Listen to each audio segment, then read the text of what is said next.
चाहत हुई तेरे नाम। आंटी कपड़े सिलाई करके अपना गुजारा करती हैं, तुम उनको खर्चा नहीं देते हो? नहीं, ऐसा तो नहीं है। हो सकता है कि कुछ घर पे काम करने के लिए नहीं होता तो मसरूफियत के लिए शायद। फरीद, वो जिस भी वजह से ये सब कर रही हैं, तुम्हें चाहिए कि उनके लिए कुछ ना कुछ तो करो। मुझे पता है रमशा, अगर मैं उनसे ऐसा कुछ कहूंगा तो वो मना ही करेंगी मुझे। फरीद, तुम उनको अम्मा कहते हो ना, तो जिन माओ के बेटे होते हैं वो यूं कपड़े सीकर अपना गुजारा नहीं करती। तुम्हें उनको कुछ ना कुछ खर्चा देना चाहिए। अच्छा, मैं उनसे बात करूंगा और मैं उनको खर्चा दे दिया करूंगा। और कोई हुक्म? कुछ नहीं, अभी तक इतना ही। आओ बेटा, आ जाओ। अरे अम्मा, जूस काफी था, ये इतना खाना पीना सब। बेटा, मैंने ये सब तुम्हारे लिए थोड़ी किया है, अपनी रमशा बेटी के लिए किया है। अच्छा, तो पता चल रहा है कि हमारी तो कोई वैल्यू ही नहीं है भाई। मुझसे कोई पूछे बाबा की वैल्यू।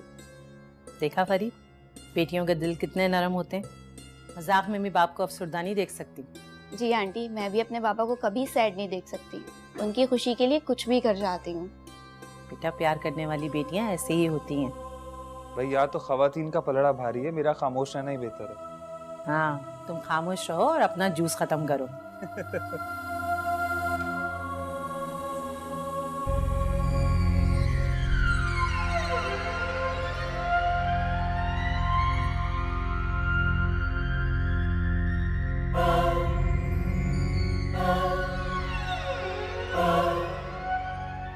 नूरी ने जो कुछ भी बताया वो बिल्कुल ठीक था।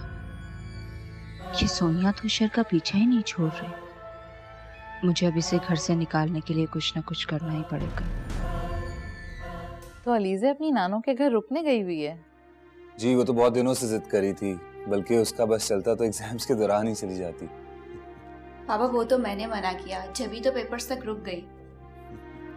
माशाल्लाह, अब तो अलीज़ा और रमशा में अच्छी अंडरस्टैंडिंग हो गई है ना?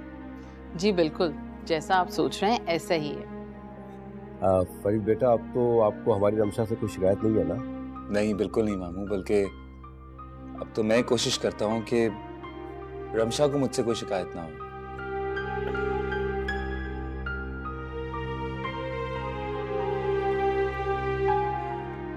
फरीद बेटा, ये क्या है?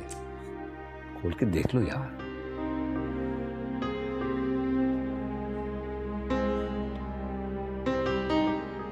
ये फैक्ट्री आपने मेरे नाम कर दी, क्यों? बेटा, जब इंसान को खुशियां मिले ना तो उसे उसका इजहार भी करना चाहिए। भाई, आजकल मैं बहुत खुश हूं इसलिए कि मैं नानू बनने वाला हूं, इसलिए मैंने सोचा कि तुम्हें भी कुछ गिफ्ट करूं। नहीं मामू, मुझे इसकी जरूरत नहीं है। आप जो भी देना चाहते हैं रमशा को दे दें। अरे बेटा, रमशा को कुछ देने की क्या जरूरत है? भाई, हमारे पास सब कुछ रमशा का ही तो है। लेकिन फिर भी फरीद, हम तुम्हें दामाद नहीं बेटा समझते हैं, तो माँ बाप अपनी औलाद को जो कुछ भी दें वो उन्हें ले लेना चाहिए। लेकिन मैं फरीद, मामा बाबा इतने प्यार से दे रहे हैं, यूं मना मत करो, तुम्हें रख लेना चाहिए। अच्छा, थैंक यू। For what? अम्मी, अशर कहाँ है? अशर शायद सोनिया के साथ गया हुआ है। अम्मी, वैसे एक बात बताना, अशर ने तो सोनिया को यहाँ नहीं बुलवाया ना, तो फिर सोनिया अपने सारे काम खुद क्यों नहीं कर रही? देखो बेटा, सोनिया हमारी मेहमान है और उसका ख्याल रखना हमारा फर्ज है। अम्मी, अशर के कुछ और भी फराइज हैं, उन्हें अपने ऑफिस पर भी तो ध्यान देना चाहिए। मुझे ऐसा लगता है जैसे तुम्हारा जी अब ऑफिस जाने को नहीं चाहता। अम्मी, अशर का ऑफिस जाना बहुत जरूरी है, वरना एक बहुत बड़ी डील हमारे हाथ से निकल जाएगी। अरे तो मैनेजर किस मरज की दवा है? वो क्या कर रहा है वहाँ बैठा हुआ? और तुम भी तो जाती हो ऑफिस। हाँ अम्मी, मैं जा रही हूँ ऑफिस और जितना हो सकता है कोशिश कर रही हूँ मैनेज करने की, लेकिन कुछ मामलात में मेरी कानूनी हैसियत बिल्कुल भी नहीं है।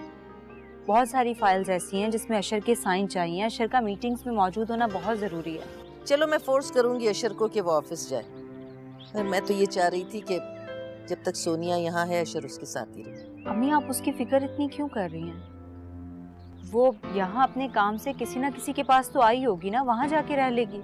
मैं देख रही हूँ कि जब से सोनिया आई है अशर माशाल्लाह ऐसा ऐसा ठीक हो रहा है, बल्कि तो काफी ठीक हो गया है।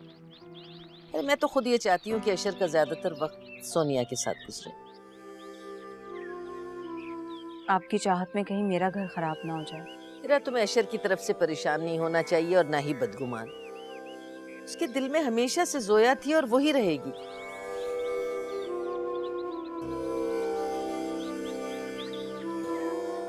लो सोनिया भी आ गई। अस्सलाम वालेकुम। वालेकुम अस्सलाम। आज तो फिर बहुत मज़ा आया शॉपिंग करने का। आज मैंने काफ़ी ज़्यादा शॉपिंग की, आपके लिए और हीरा और वारिस के लिए भी शॉपिंग की है। चलो ये तो बहुत अच्छी बात है। मैं नूरी से कह के तुम्हारे लिए चाय मंगवाती हूँ। नहीं नहीं आंटी, बहुत थक गई हूँ, पहले शावर ले लूँ फिर। चलो जैसी तुम्हारी मर्जी।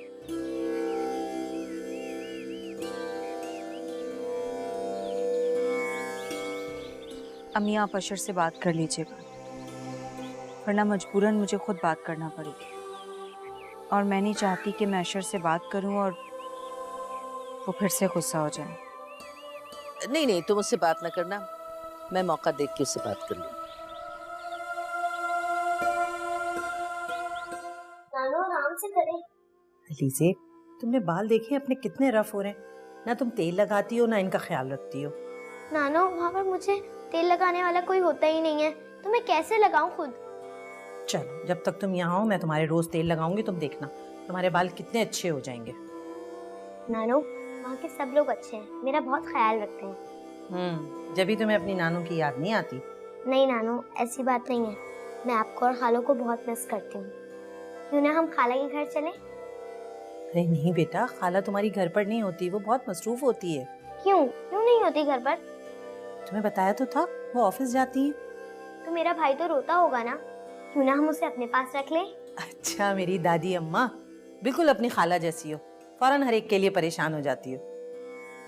नानो क्या मेरी मामा भी ऐसी थी?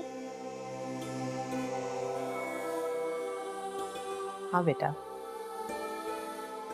हमारी माँ बहुत अच्छी थी, सबका बहुत ख्याल रखती थी।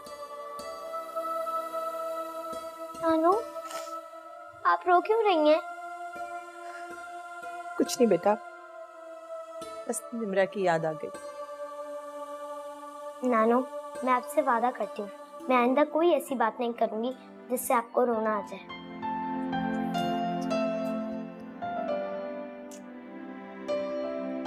अच्छा अब रोना बंद करें।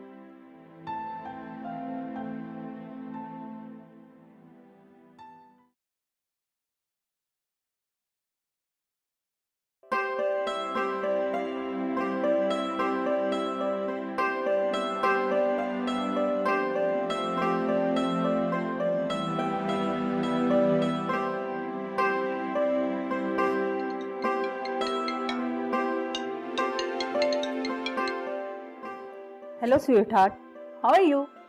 आई एम गुड। मामा मैंने आपको फ़ोन करके ये बताना था कि आज आपकी बेटी बहुत खुश है। अच्छा जल्दी से बताओ क्या बात है?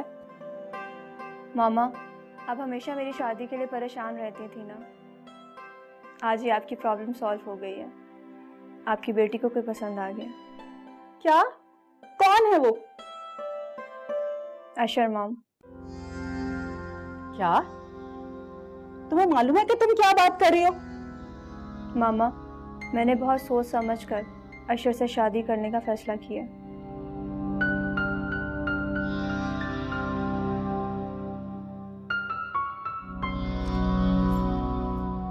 मामा मैं आपको बाद में कॉल करती हूँ। आओ हीरा बैठो।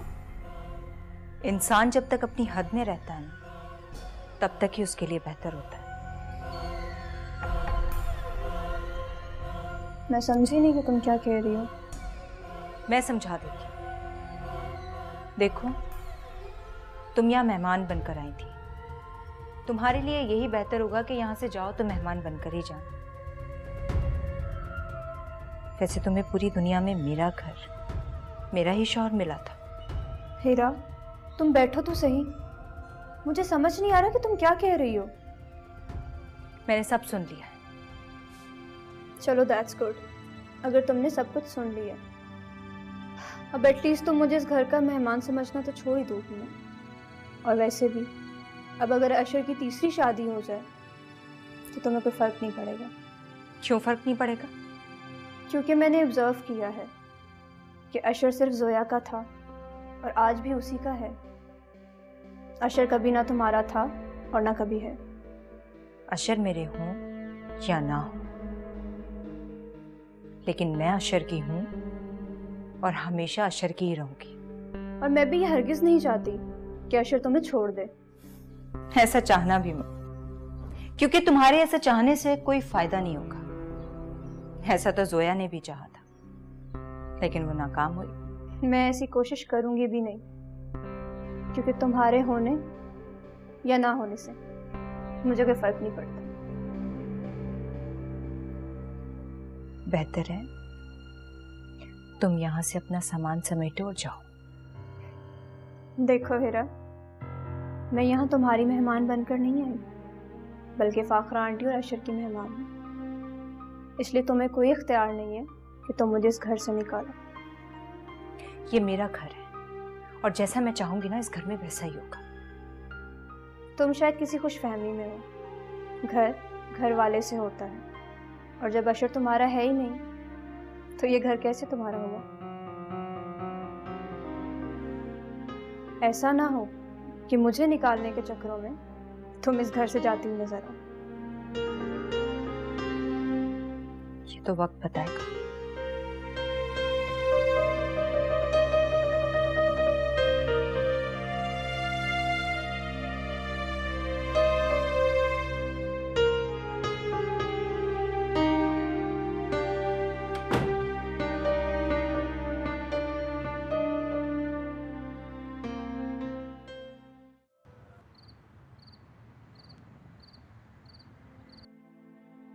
लगता है अशर अभी तक मुझसे बदगुमान है। नहीं, ऐसा नहीं हो सकता। अगर ऐसा होता तो अशर मुझे वापस क्यों लेकर आते? मैं तुम्हें यहाँ लेने के लिए आया, तुमसे माफी मांगूंगा। मैं वादा करता हूँ कि आज के बाद ऐसा कुछ नहीं। अशर प्लीज, क्यों मुझे शर्मिंदा कर रहे? आपको अपनी गलती का एहसास हो गया, मेरे लिए ये बहुत बड़ी बात है। फिर मैं ये समझूं कि तुमने मुझे माफ कर दिया। अशर, गलतियां इंसानों से ही होती हैं। इंसान अपनी गलती को मान ले, इससे बड़ी कोई बात नहीं है। लेकिन कोशिश भी करे कि उन गलतियों को फिर से ना दोहराए। जोया को तो बर्दाश्त करना मेरी मजबूरी थी, लेकिन मैं सोनिया को क्यों बर्दाश्त करूं? सोनिया का अशर से रिश्ता ही क्या है? मैं सोनिया को उसकी हद से आगे बढ़ने नहीं दूंगी। अशर मुझसे मोहब्बत करें या ना करें, मुझे चाहें या ना चाहें, लेकिन मेरी सारी मोहब्बतें, चाहतें सिर्फ और सिर्फ अशर के लिए। मुझे अशर से बात करनी चाहिए, चाहे इस घर में कुछ भी हो।